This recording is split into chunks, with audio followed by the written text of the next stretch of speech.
Over the years, I started noticing something. People who live with cats, they share certain mental qualities, quiet ones, the kind you don't develop from reading a book. Today, I want to talk about three of them: boundaries, empathy, and stillness. A cat doesn't perform affection. It doesn't act warmly toward you because you feed it or because you've been kind to it all week. There's no transaction happening.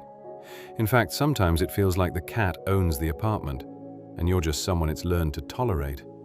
And that's actually a masterclass in something most people spend years trying to learn. The cat comes when it wants, leaves when it doesn't.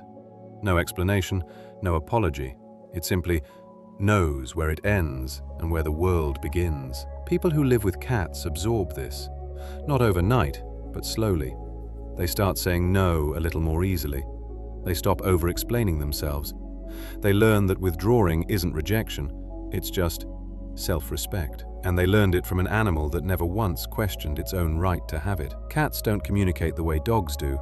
There's no barking, no jumping, no dramatic display. A cat tells you everything through almost nothing. A slow blink, a slight tail movement, the way its ears shift a few degrees, the rhythm of its breathing. Cat owners spend years learning this language, and here's what's interesting: that skill doesn't stay with the cat. It transfers.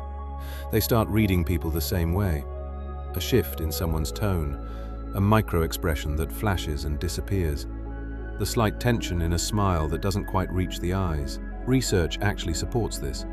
Studies on pet owners show higher scores in empathy and emotional recognition compared to non-owners. But I think for cat owners specifically, it's different.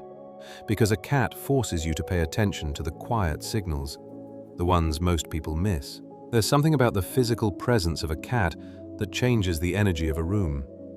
It moves slowly. It makes soft sounds. When it settles next to you and starts to purr, something in you settles too. I think of cats as walking Zen monks, not because they're wise in any obvious way, but because they model stillness without trying. They don't rush, they don't worry.